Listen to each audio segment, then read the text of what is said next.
Hey guys, welcome to another edition of the Growth Circle podcast with Adriano and Vivian.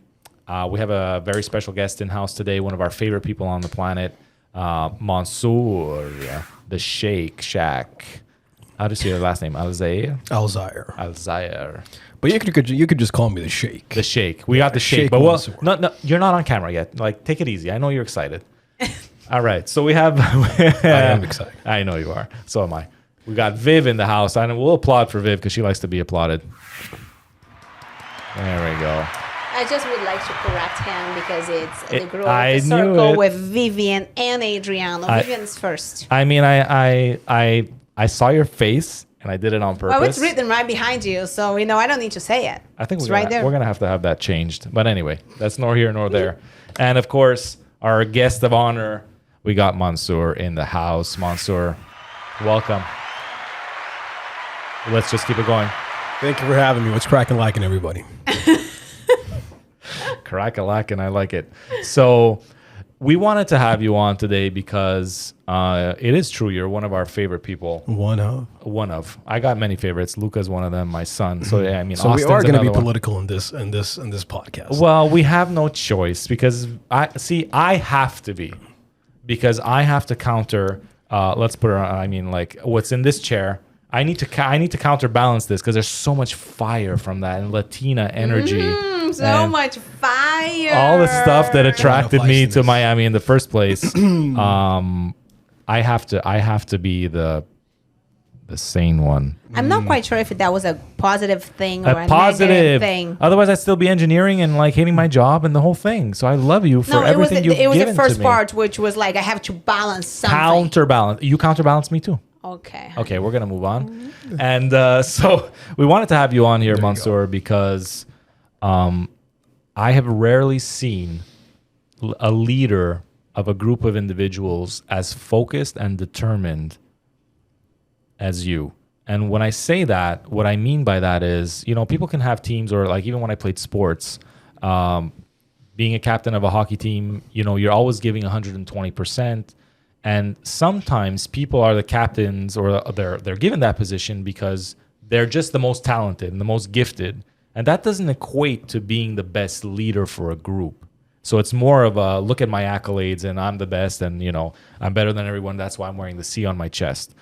And the thing with you is that you're so selfless, and I've rarely seen that in a leader where you'd be willing to fall on the sword for your team.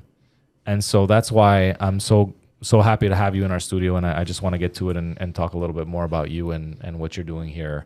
And yeah, so if you can, I guess, just give us a quick intro on who you are. Well, first of all, man, I'm honored, and I hope that doesn't change, man. I hope this is just not a honeymoon phase between us, man. I don't know. I don't think it will be. Viv's impression of me was I learned a new word. What is it called? Metrosexual. I didn't know if that was an insult or a compliment, but I actually like it now. So that's the reason why I showed up today, looking like this. Like, you were definitely a metrosexual. So is my husband, just so you know. So I didn't know what that word meant, but then they gave me an example of David Beckham. I said, all right, cool, yeah, well, whatever that word means, I'll take David Beckham every single day of the week. Well, that was just one of the words. There was some other ones, but then I got to know you, and I was like, okay, he's not like that. It was just an impression. Correct. And the thing is, I'm gonna have to be very quick on the controls because this is like rapid fire cutting over here. So if you see me glancing or like in a daze, it's because I'm trying to keep up with these two. But yeah, Viv, I'll let you do the questioning now, since Mansour and I have already exchanged pleasantries here. Yes. Well, Mansour, introduce yourself. Tell us a little bit about yourself, your background, where you come from. Just a quick intro, so people get to know you, get to understand a little bit of your background. Sure, absolutely. My name is Mansour Alzair. I call myself the Sheikh. Just to make it a lot easier on you, Sheikh Mansour. My grandfather used to call me. He calls himself the Sheikh. And Hold on. Let me just stop you for a minute. That didn't take long. He calls himself the Sheikh. That's right. So we're going to talk about, for a minute, in a little bit, we're going to talk about the fact that he calls himself the Sheikh. Yeah. Okay, go. Yeah, of course. And the reason why is because It's this is what my grandfather used to call me growing up, and I chose business, and obviously I come from Saudi Arabia, so I have the right to play that character. Nobody else can do that, right? That's something Adriano, you got Italy here in the house. He could be the mafioso. I can't be. Although some people tell me that I could pass for Italian, but not when Adriano's like in the a house. Southern Italian, like a Southern Italian, like from Sicily. There you Sicilian. go. You got the skin tone. Man. Okay, there you go. There At least that. So I used to tell people that I'm half Italian, right? Because I lived there for half a year in 2006 when they won the World Cup. Yeah, exactly, Man, exactly. I would have loved to be there. They're asking me to come back because they haven't won a World Cup. Well, since. they haven't qualified for the last two, so we won't talk about that on there. Okay, That's a different let's not podcast. talk about that. Let's not stir some It's a emotions. very But sore topic between Felix. me and him and the world. Yeah, well, I mean, you're. you're Brazil. Oh my God, how does that happen in World Cup, man? I How want does to it attend it's the happen? bad. You know Oh what's what the It's best part of that real is? bad. Hold on, when we're not in the World Cup, and then they're just destroying these nothing teams, and then they're up 6-0 and they're doing the samba. I'm like, you freaking wait, until you play a real team. And then I'm going to be doing the samba. Well, the last time that I was waiting for them to play a real team, we won the World Cup and yours weren't there at all. I'd rather not be there than lose So I'm and sorry you couldn't disgrace play myself. your real team because they weren't there. So just saying. Oh, well, I just Just remember saying. the 6-1 or 6-0 Oh my pounding they God, got there you against go. Germany. There's trash talking right there. All right, well, let's focus. Okay, back to you, Mansoor. But back to the topic. So no, I come from Saudi Arabia. I was born in California, but I lived most of my life in Saudi Arabia. I came to the States for college. I graduated from high school. I was almost I was a 4.0 in high school, and I thought I was really, really smart, that Harvard and MIT and all the Ivy Leagues are going to take me. And then I realized I have to take this test called SAT. I'm like, what the hell is an SAT, man? Yeah. I got perfect To this grades. day, I don't even know what that is. I'm like, what? I don't know what that stands for, to be honest with you, but it's some aptitude test. And anyways, I got humbled very, very quickly because in Saudi Arabia, the best company to work for is the oil giant of the world. You guys could Google it. It's called Saudi Aramco. It's a $2 trillion company. It might not be as sexy as Amazon or Facebook, but whenever you're in Saudi Arabia, that's the company that you want to work for. So I graduated from college, and I applied for the scholarship program that they have. And when you get admitted, I got admitted, blessed to be part of that company, but they have a whole year called College Preparatory Program, CPP. And that's like a filtration system where they want to make sure that, sure, you got a 4.0 in college, but you could have just cheated your butt off. I'm sorry, in high school, right? So they want to make sure that you're actually going to survive being educated in a Western system, like in the United States or in the UK. And so during that year is where you apply for a school, right? And so I applied to a lot of Ivy Leagues. Wharton School of Business, UPenn was my dream school. It was the first to reject me, and I got just rejection after rejection after rejection after rejection, and I'm like, oh my God, I'm gonna end up at like a tier 3 university with all of the guys who cheated from me in high school. And that's exactly what happened. And I was crushed, man, because although I was, academically, I was a high performer, I never wanted to get into engineering. If you're working for Aramco, the best, major to have is petroleum. But I'm like, if I became an engineer and I came back, I'd be stuck in the system because that would be like the best place to work for. And I'd have I wanted to compete globally. So I chose finance, and everybody was like, dude, but you're smart. That was the response I got from my family. I chose finance as a major, and people were like, yeah, but you're smart. Like, what happened? And so the chip on my shoulder began since then, right? I did not get into the school I wanted to get to. I went into my first 2 years, my freshman and my sophomore, was in West Virginia University, which was a party school. That's not a school I wanted to graduate from. I got 4.0s just to transfer out, because to me, I was super ashamed for me to even be in that school. I'm like, I worked my butt off. And I wanted to graduate from a highly established university just so that I could be competitive worldwide. I did not want to limit myself to the country, right? And so I transferred. I got accepted to BU, and I transferred to Boston. And then a year before my graduation, I was very depressed. I was very depressed because I've come a long way, and then it was only one semester away from going back home. And if I were to go back home, then I'd be stuck there for at least 5 years, which is the same amount of years that they sponsored me for. So I cannot break my contract for at least 5 years. And that thought terrified me because my thinking at that time is, if only I had more time, how far can I go in this country? That was my thought process. If I had more time, how far can I go? Because I witnessed how far I've developed, right? I came here not speaking much English, and now like I have a pretty awesome life. I'm like, man, if I only had more time, man, I could become a billionaire in this place, man, right? and so what I did, The American dream right there. Exactly. I thought an American dream was buying a house. Maybe I was thinking. Well, that's what they want you. Right. That's what they want you to think. White picket fences and buy get yourself a 30-year mortgage. Yeah, exactly. So my the challenge then was, what can I do to stay? You know, is there anything I could do? Can I legitimately pull this off? Because they have the right to come after me and sue me for all the amount of money that they put in me. Yeah, they invested in you. It was a very risky move. I found a place in Dubai. It was a franchise. My first business was a franchise. I took a flight to Dubai. And it was a very simple concept. It was, my first business was actually selling corn. You know, are you familiar with? I thought I was, you know, this was super genuine, like super novel. I thought I came up with it. I thought nobody had ever, but then I realized Mexicans call it elote.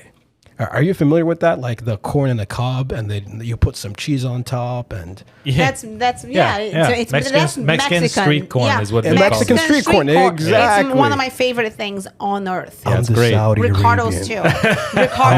Ricardo, Saudi Arabian street I'm the corn. Saudi Arabian who brought street corn to Simon Malls, and I failed miserably.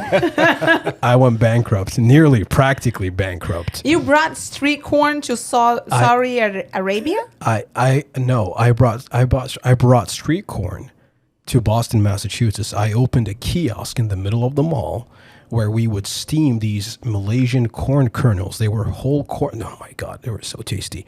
They were a whole cut corn. It's like a full kernel of corn. So whenever you eat it, it's so juicy in the inside, it would Mansoor, pop. did you do any market research before you launched this company? No. I just wanted to leave. He just had some street corn somewhere, and then he decided he was going to bring it to Boston because it was too cold there in the winter. This is the extent of my market research. All you got to do is steam some corn in the freaking steamer, put some flavors on it, and go. $10, baby. That's it, right? And by the way, in Dubai, it was like, you would see this in every... It was such a simple concept that they would put a small kiosk in like every shopping mall when you go to the movie theater. But what I did not account for is that in Dubai, it's extremely hot. So everybody, their entertainment is going to shopping malls. Correct. There's a guy by the name of Jeff Bezos who I happen to have a grudge on because he took all the traffic away from shopping malls. This was 2016. It was the first time ever where Black Friday sales online beat actual sales in person, right? So the traffic was going away. Companies were not responding to economics. Rent was extremely high. I was paying $5,500 a month for a small kiosk. Traffic was very low. This is an impulsive purchase. It's dependent on traffic. You know, it would work in like a theme park, like Six Flags, right? So within a span of less than 12 months, I went from living in a high-rise apartment in Cambridge to living in a getting evicted from my spot. My only resort was a Craigslist post. I lived inside a one-bedroom apartment inside an old lady's house in Salem, Massachusetts, which is the capital of the witch and the Halloween spot, right? And within a span of 12 months, I closed the business, and I was practically bankrupt. I didn't have anything to my name. And that's when I got involved in the insurance industry. So let's talk about that a little bit. So you came from an environment where it was expected of you to join the petroleum industry. Correct. The company backed your schooling. Yes. And you didn't want to have any of it, so much so that you went into finance and everyone was like, well, you're intelligent. And that's another question I have, and we'll come back to that. And then you just went your own way because you were so determined to build your own thing for yourself and reach your goals that you didn't care what the norm was or the status quo was coming from where you came back home.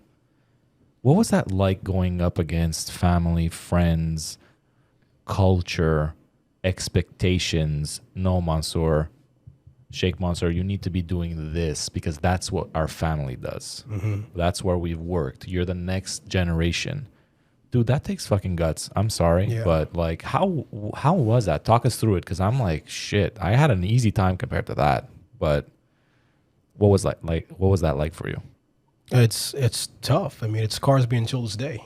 I just came back from Greece and the wedding. I'm sitting all alone for 4 hours. Like, this is boring. I can't relate to these guys. Yeah, Right? I love my family. I don't like them, but I love them. Right? Not everybody, obviously, No, of but course. there's a cost to be paid. There's a cost. There's a hefty price. There's a hefty price. I slept for. I mean, I don't consider myself. I haven't made it by any means, but relative to where I come from, I've came a long way. And for the first 3 years, I slept in my car, man.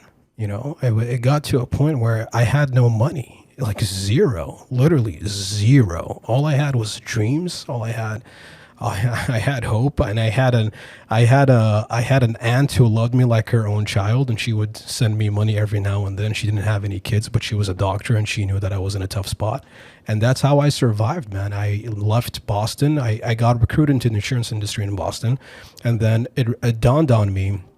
After a while, our office was not gaining any traction. And then I told myself, why am I limiting myself in Boston? Like, I moved from Saudi Arabia to Boston. How about I go work with the top earner in the entire company? That's when I moved to Chicago, because I needed to shadow an example, right? So I called my mentor at the time. Shout out to Matt Zapala, money smart guy. I love that guy. He's my older brother, right? He's the guy who taught me the insurance industry. But I shadowed him. I didn't make money there. But I acquired the skill, and it took two years or so, two years and a half. I would drive him to the news station. I'd wake up at 5 a.m. just to see how he moved, just to see how he interacted. Even until this day, the way that I talk is because it's a byproduct of even my gestures and my hand and whatnot. It's the same way that I needed to shadow an example. Mind you, I didn't make much money. Like, my breakthrough happened in the pandemic in 2020 when I went back home, right? But that's what I ended up going to Chicago to shadow a mentor, and I would rent a cubicle for $200 a month. I was sharing that cubicle with 2 other people because it was $600, and I would go to my Toyota Prius at the end of the night and sleep there, wake up and work out at Planet Fitness and shower, put a suit on, and go prospect.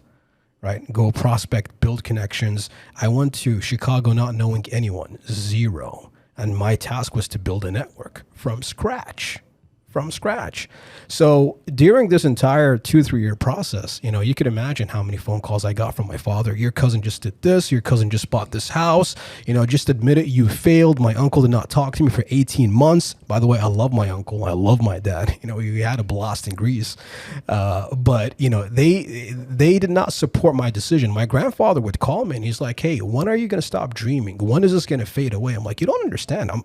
I'm committed. And, you know, Curtis Jackson, 50 Cent, die rich or, you know, get rich or die trying. That's where my confidence came from, is that it became so personal to me that there was nothing that would rob me from my dreams. I knew that I was willing to endure so much pain that nobody else would do, but it was because, hey, I have a duty. I've come this far.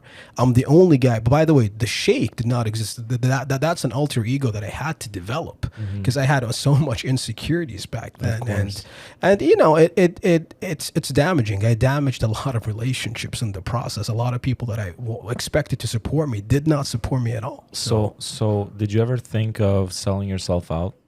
Meaning what? Succumbing to the pressure and just saying fuck all this. No, because then I proved them right. Yeah.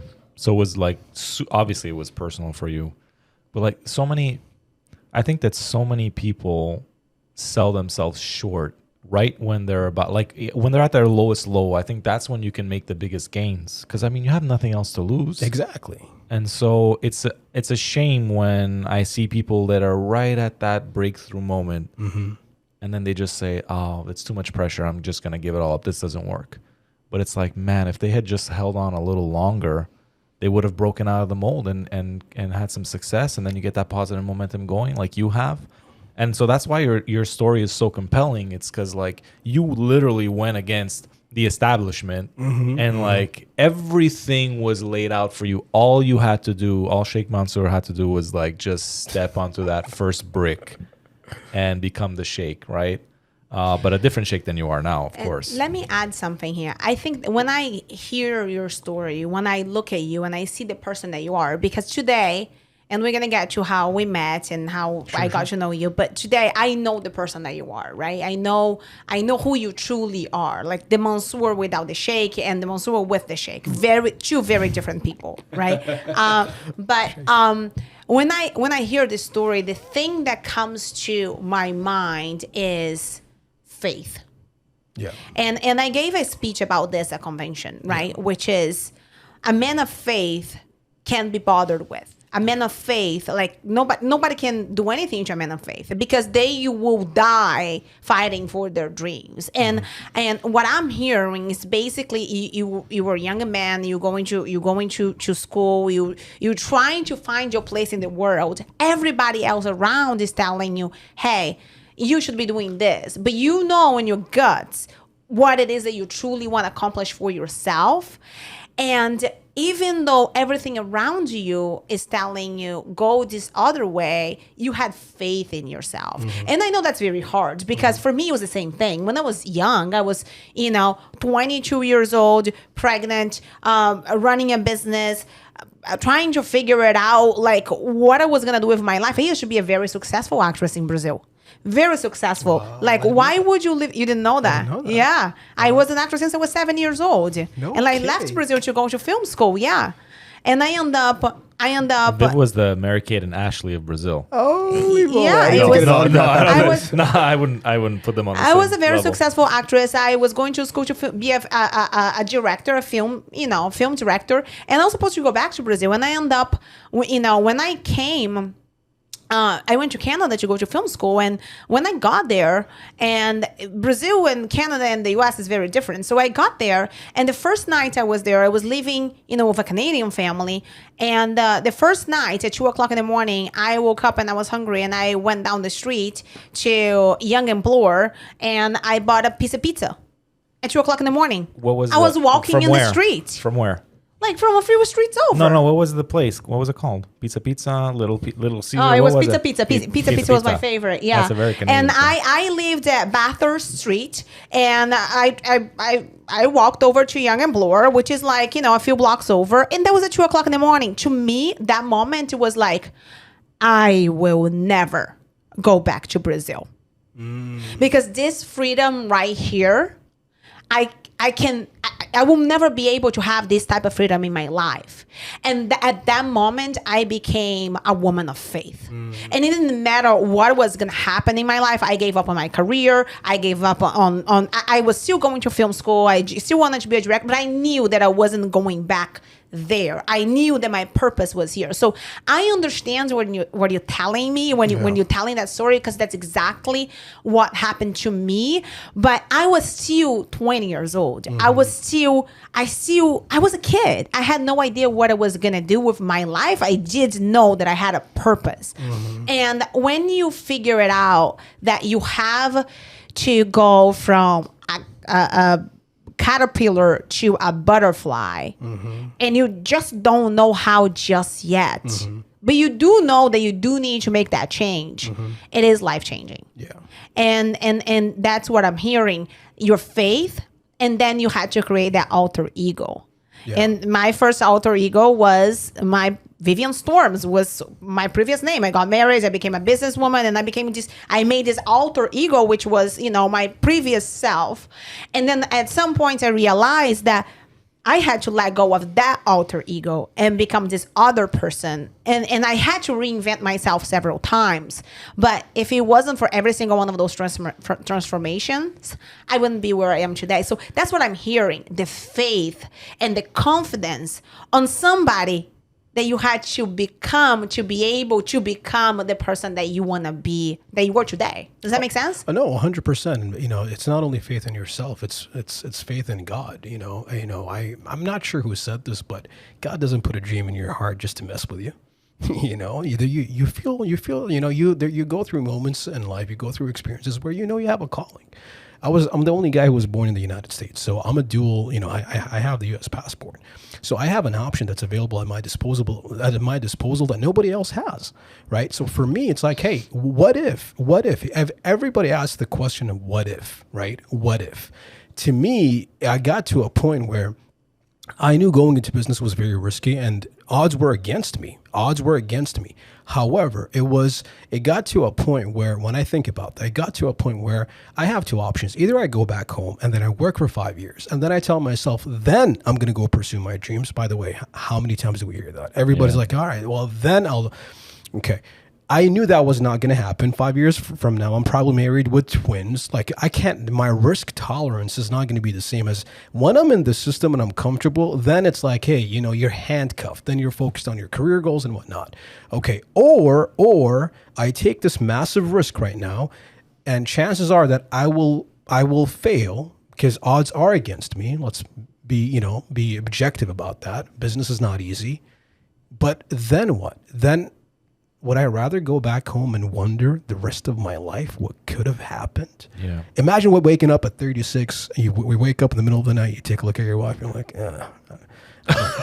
that's a pretty brutal example, man. No. But how many people actually go through that, but no one hears that conversation? It remains in that. No one is ever going to know. Yeah. You take a look at your kids, and then deep inside, you have some form of resentment because you did not go after your dreams.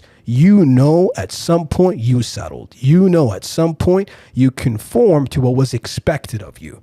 Okay. I watched my mom grow up, and I get my ambition from my mom, but my mom was extremely ambitious, and she's still ambitious until this very day, and she's still going at it in business. She never had her big breakthrough, but she was always, I could tell that she did not live the life that she wanted to live. My dad wanted to become a millionaire. Okay. He may be a millionaire now after he retired and he's 60, right? Yeah. Right. So he never really pursued what he wanted to pursue. Mind you, we have a phenomenal life. We have a great life. We're very blessed, but it was not what they wanted to do. So to me, I took it as, hey, why not take that challenge? Why not become that person? Not only for my family, but for my town. To me, it was like, hey, whenever you graduate from college, where I come from, you're either going to become an engineer, right, if you're smart, or you're going to go into business if you're not that smart. And if you're really dumb, you're going to become a teacher. Why is it that we're limited by these options? Why? We have so much talent, but because of where we come from, there is discrimination. We cannot attain, for example, if I were to go back to the company I was working with, there is absolutely no way. If I was the most competent person in there is no way I would become the CEO. Zero. I could be this. There's no way, just because of where I come from and the city. I was like, you know what, dude, no. Yeah, I'm never going to go there, right? So I wanted to become that person who goes out and be like, hey guys, watch this. Okay, watch this. I got it. You guys are not man enough to do what I'm about to do. I'm going to go there. I'm going to go build it. And then I'm going to come back and I'll be like, here you go, guys. I've done it. And it's that same story of Roger Bannister, right? That it was not believed. I'm not sure if this is a myth or if it's true, but it was not believed that you could walk a mile. You could run a mile in 4 minutes until he did it. Yeah. Right. And then once he did it, the most amazing part is that 2 weeks later, 30 some people did it. So it was a mental limitation, not a physical one. So I wanted to become the Roger. That's my goal, is to become the Roger Bannister of my town, to take my people mentally. Hey, we're not limited by the option that's available to us right now. We could actually go out and do something that has never been done. And that's what drives me. It's do something that's never been done. And for people to doubt you and tell you you're never going to get there, and be like, all right, well, look at me now. That's amazing. That's it. That's amazing. I mean, I think that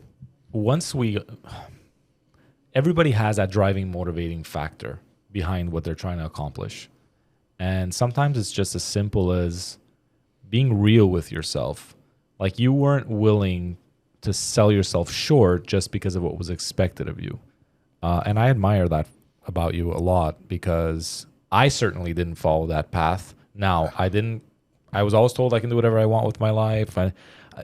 This is funny. So we were having a conversation with my mother-in-law, Viv's mom, and she was asking about, like, Owen, and say, hey, what does he want to become? Has he expressed anything that he'd like to become in school? Sure. And I was like, he's 13 years old.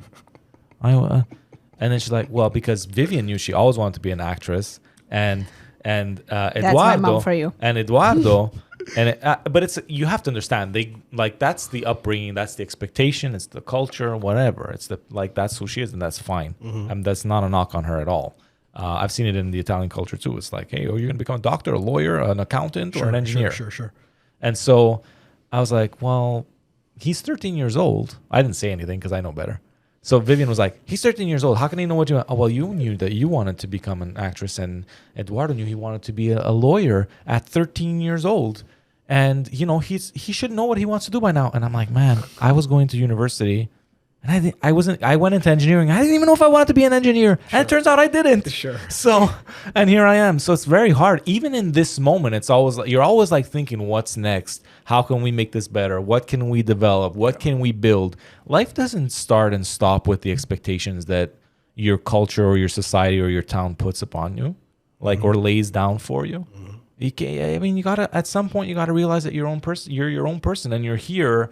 You were born of a family to give you certain conditions to be able to decide for yourself what it is that you want in this lifetime. And that's my belief.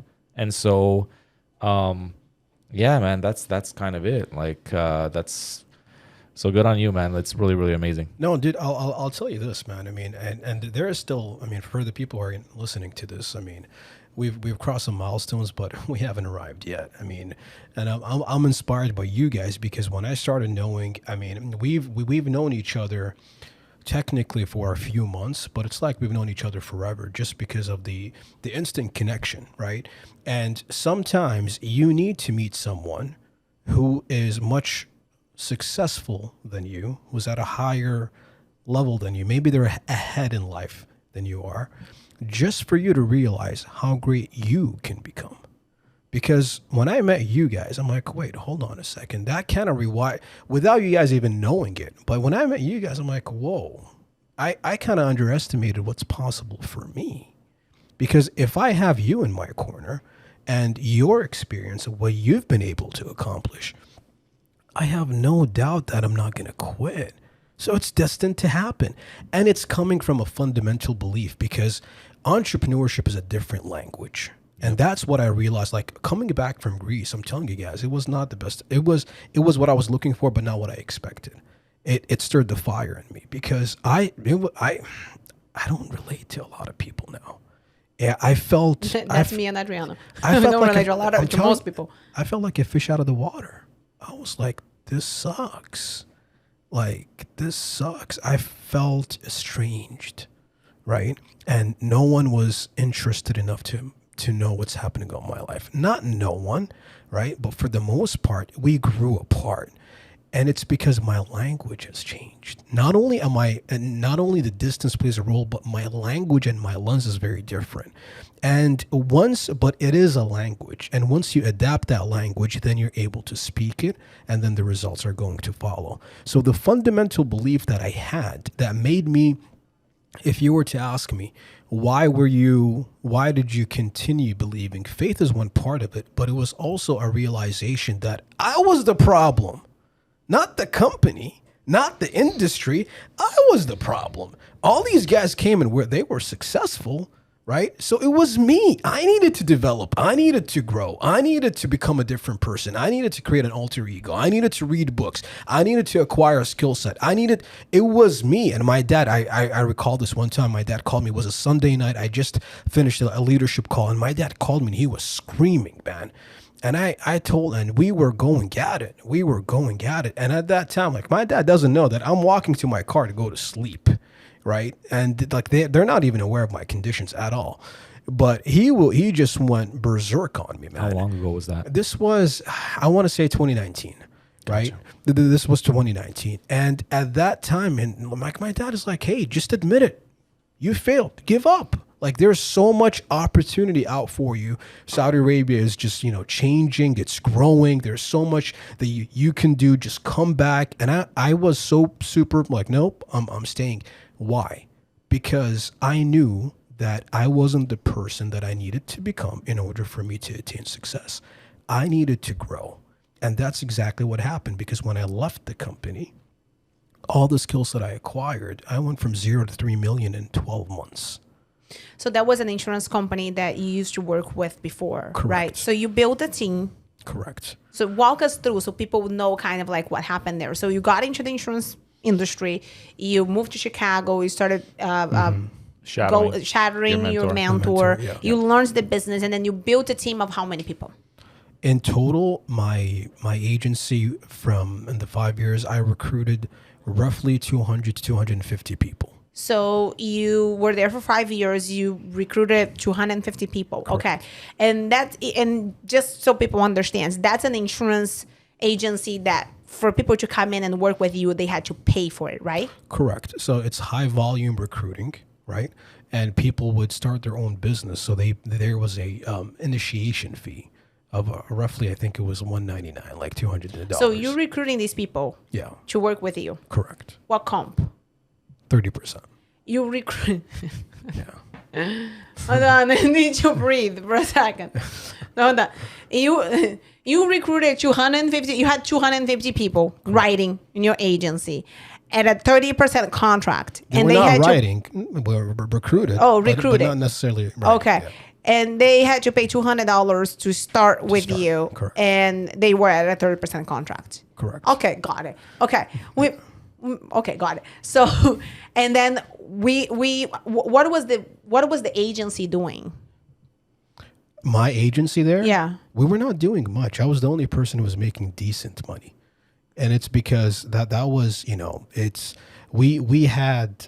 I mastered the art of recruiting, right? It was throughout that process that I was able to scale so much. But recruiting was basically your avenue for you to get leads, because you will not be, you're not buying leads and calling them to sell them over the phone. You needed to recruit someone to quote unquote get into their market and go to their family and friends. So that was not scalable. It got to a point where I'm sleeping in a car, and my biggest recruit, my biggest quote unquote leg, was sleeping next to me. Oh boy. You guys are just keeping each other warm. He's in the passenger seat.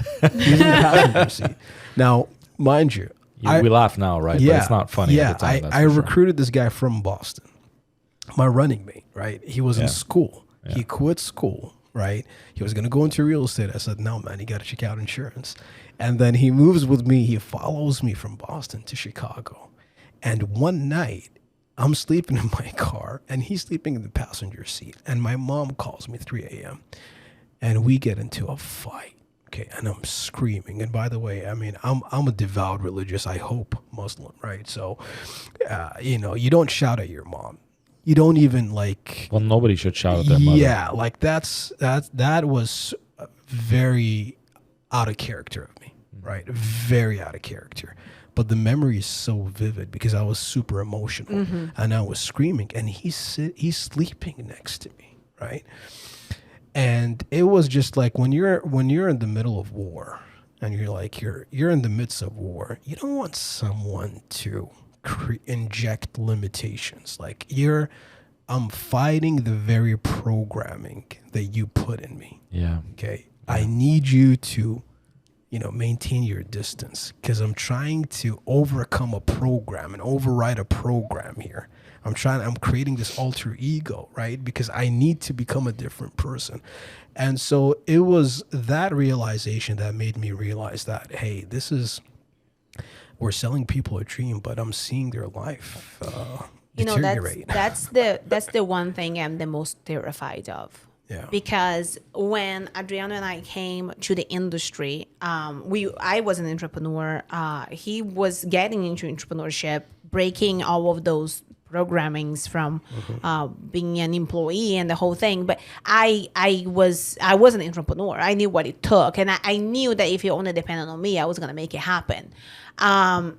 However, I did learn about the industry, and I'm very grateful. I'm very grateful for the people that recruited me, for the people that taught me a lot of what I know today. Same. If it wasn't for that mentorship, if it wasn't for 100%. that help, I wouldn't be the writer I am today, the leader and so forth. So I'm very grateful for that. 100%.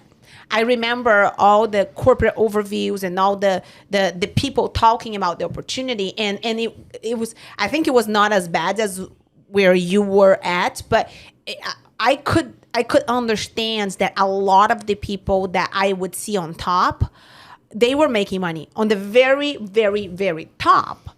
But all of the people that were coming into the industry at that compensation starting at 60% contract, you know, and you having to buy leads, and you having to recruit, and you have to get recruiting leads, and all of the expenses that you had, there was no way you could actually reach the potential that they were selling you or survive. And I came in like, listen, when I came in, I'm talking to the guy that hired me, and I asked him, and he's like, oh, this person makes this money, this person makes this money, this one, and I'm like, okay, how much money do you make?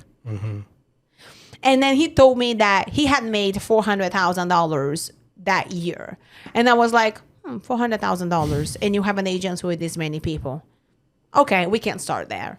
But the reality is, with time, I figured out that was not, there was no way that you could make that money with that level of contract unless you weren't in the field producing yourself with a high comp. Time passes, we moved, we changed our brokerage. Added Life is like with the best platform we can possibly think of right now. 100%. And now we have the income, and we have the opportunity, and when you have everything.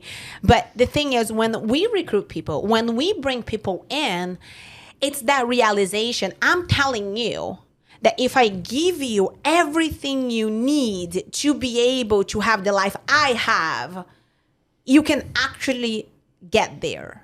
And I take that so seriously, because whenever my leaders or my agents or anybody in our organization fails, and a lot of people fail, they fail because they're not coachable. They fail because they're not willing to do what it takes. They fail because their mindset's a mess. They fail because many reasons. But we have a lot of people that succeed too. So for me, every single time somebody fails, I take it personally, because I know we have the best. But I don't think I would be able to live with myself being on that situation, because you were bringing people in, you're selling a dream, but this dream doesn't exist. Does that sound right? Yeah. It's the dream is there. There are people who are able to make that happen. It's knowing that it's really not going to work for them. You know, it's really not going to. I'm not going to say it's not going to work. But when you're in a GPS, if you have any destination, let's just say you're planning on going from Miami to Georgia, right? And you know obviously you don't know the road, so you're going to use a GPS, and you have multiple routes. Well, which route do you usually take? The shortest one. Thank you. It's just what path do you want to take? I want to take the shortest one. You know that there is a longer path to get there. It's still going to get me there, but it's going to take a lot.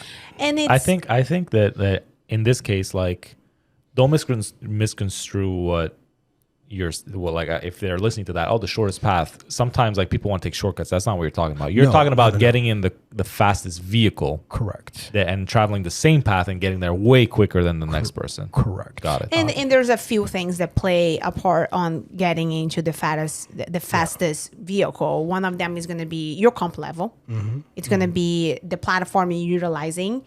If you have contracts, if you actually own your business. Like, that's the thing. The company that we used to be with before, we didn't own our business. We're coming in, we're recruiting, we're paying for the recruiting, we're paying for the leads, we're paying for everything. But if we wanted to leave and we wanted to change platforms, or we wanted to change the broker, we couldn't do that, because we'll have to leave everything we've built behind, because we don't own it. They own it.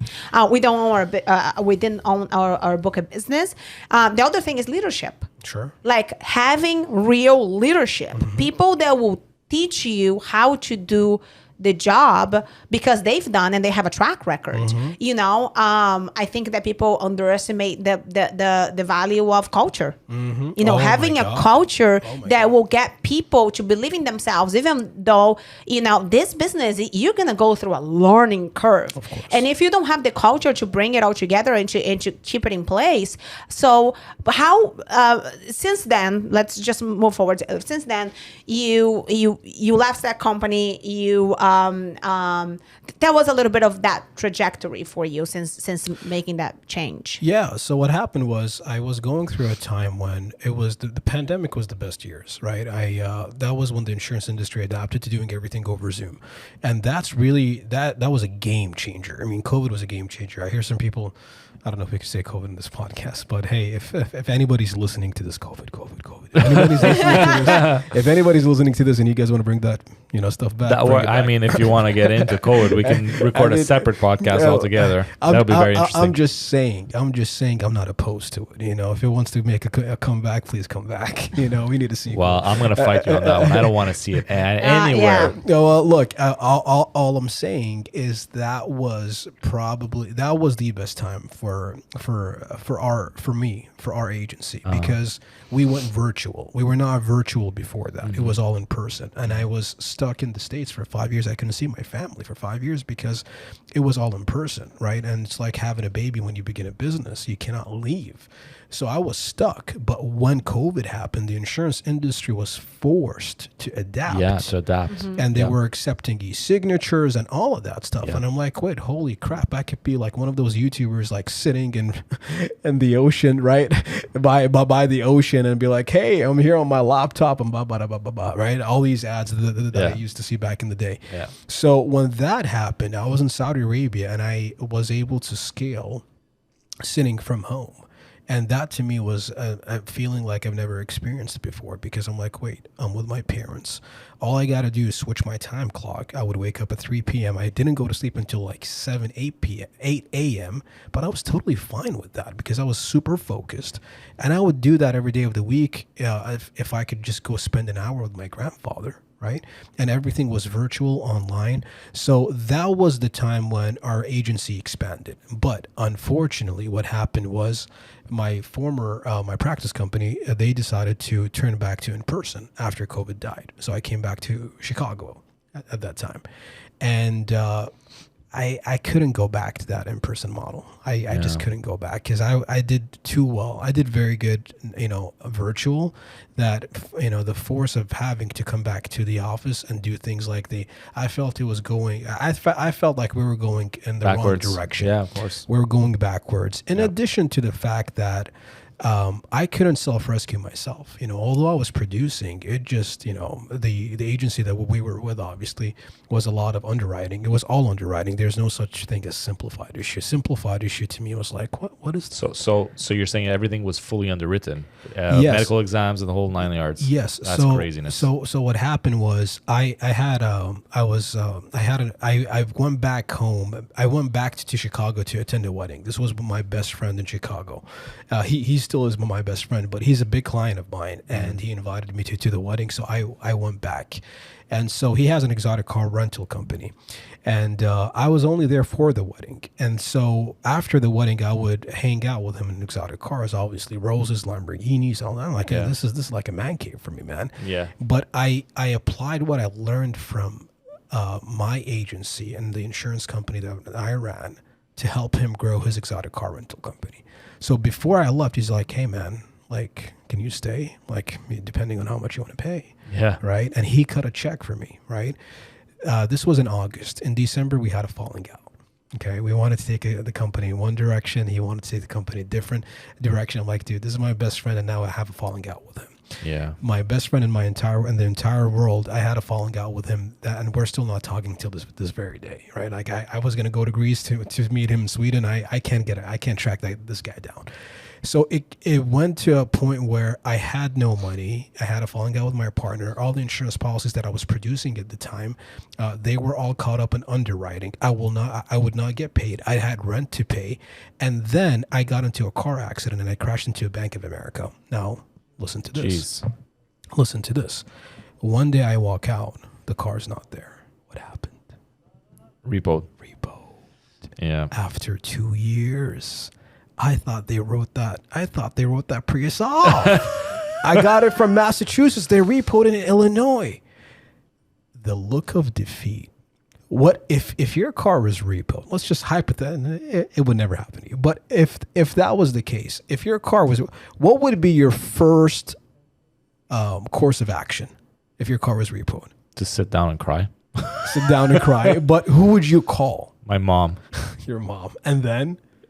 Well, your dad, I guess. Police? No, the Just repo say- company. Oh, Right? the repo. No, I probably would think that it was stolen, and I'll call the No. police and say somebody stole my car because No. I don't know what the difference is between repossession. I didn't pay the car off. So the bank, when I got into the car accident, they updated my address. And when they updated my address, they found the car. The bank that owns the car, they came back and they found the car and they took it. Oh, yeah, no kidding. My next call was to Qatar Airways. I didn't even bother retrieving the car. Yeah, I he said said, I need my next flight back. He said, "Sir, the next flight is in 4 hours." I said, "The next flight. Put me on it. I'm done. And I go back. I'm like, what's next for me? I was crushed. I mean, crushed. 29 years old. And Was that like your dark night of the soul? Like that event? was that. Had I not been in so much pain, it's always what's that saying? It's always darkest before dawn, Yeah. right? Yeah. One I've heard I've heard a mentor of mine say that the scariest number is the number 9, because you're breaking from a new decade to another. I was 29 at the time, and I was like, wait, hold on, Man, I'm 39. I don't know what that means.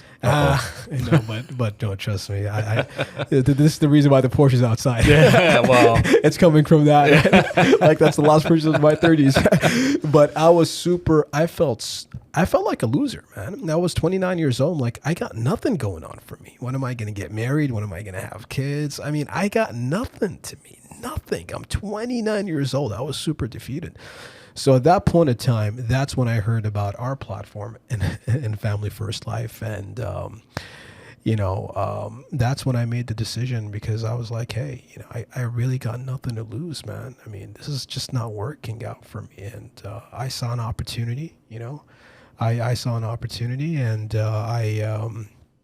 I communicated at that time. I was looking into like what's going to be next for me. I was listening to a lot of podcasts. Amazing. Well, now you're here, team's growing, a bunch of killers, everybody working their butts off. What is next for you, Mansoor? What are you going for? What are your goals? We have a few minutes here to wrap up, but what are your goals for the next 6 months? What do you want to accomplish? What's next? Wealth is what's next. We're very clear in terms of what our direction is going to be. What we have here, and I've said this before, sometimes you could give someone the same toolbox and they build totally different things. There's a lot of agencies inside our platform. There's no agency like our agency. Zero. When I walked into your office and I came out, I couldn't unsee what I saw. It was not something that was easily duplicatable, because you guys are true entrepreneurs in the sense that you've invested a lot of money in order to build this. And time, right? And so for us, when we decided to make this move and align with Arya, to us, it was like, all right, this is finally a place where our agents could become profitable and make a lot of freaking money. We live in a time right now where, our country is facing a lot of challenges, economically speaking, right? Where there's going to be a market crash, inflation is off the roof.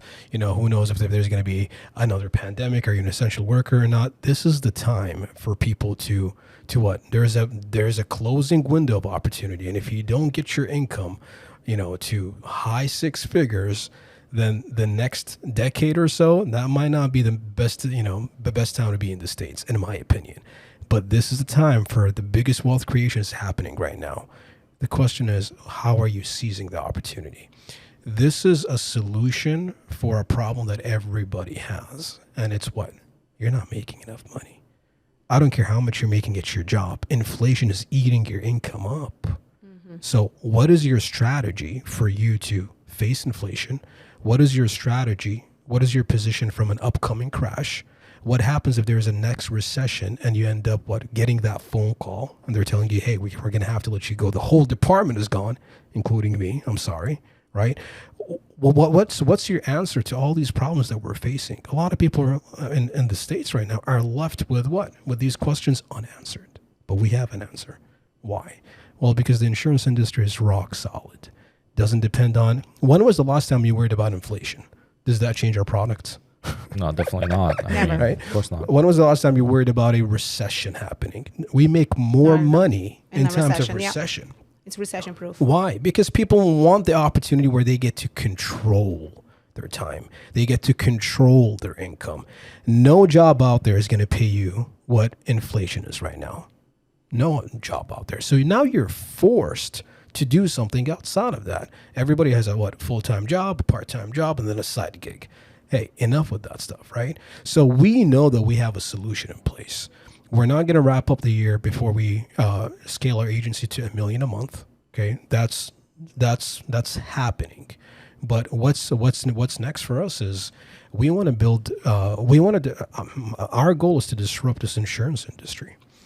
And by disrupt, I mean there is, in the landscape of the insurance industry right now, there is no one that I'm aware of that's doing what we're doing. No one. And there's a lot of people that need our help that just don't know about us. So we're going to build the biggest agency out there, man, and show people a different avenue for them to take back control, remove, the concern of inflation off their finances, and help a lot of people in the way to show them a path for financial freedom. That's awesome. Mansoor, we're going to wrap it up. We went a little over time, but it's always a pleasure sitting down with you and having these conversations. If Absolutely. anybody wants to get in touch with you and work with you, how can they do that? Well, shoot us a text, 617-233-1613. We obviously don't work with anyone. We want to make sure that it's the right fit. The agency is expanding, but the time that we give to anyone out there is time that we're taking from other people too. So if you're someone out there who's really serious about leveling up your finances and turning 2024 into your best financial years ever, and you're willing to go through the hard work and the grit, and you're coachable, right? Then perhaps we should have a conversation. You could follow me on Instagram. It's the Sheikh. Sheikh is SESHEIKH. I'm still waiting. You have to think about that one for a second. We'll spell check that, yeah, and we'll add your handle on there. There you go. So yeah. Well, Cool. we didn't get to talk about how we met, but we're gonna do another podcast and we'll get into it. Yeah, 'cause there's it's too just much too of a much. good story. Yeah, there's too much that we For have to sure. talk about, and we'll talk about that. Well, next time. thank you so much, Mansoor. Thank It you for was a having me. pleasure having you with us here. We'll do it again. Okay. I wanted to put Mansoor there and again, and then I'll put me on the screen now, and then I'll say, follow us for more tips on business, entrepreneurship, insurance, whatever you want to do. Hit us up, ask us some questions if you want to know anything and our insight on anything business and entrepreneurship. You can do that. And Can they're you just looking at me like, can we record this again? Because this is like whatever you want to do is like not really how you want to answer. no, I think podcasts. that it's off the cuff and it's great, and we're gonna roll it exactly like this. Whatever you guys want to do, we'll do it. It's all good. Mansoor, thank you so much for being here, and we'll do it again sometimes. We'll catch you on the next episode of the Growth Circle with Vivian and Adriano. Oh yeah, There you baby. go. Catch you guys on the flip side.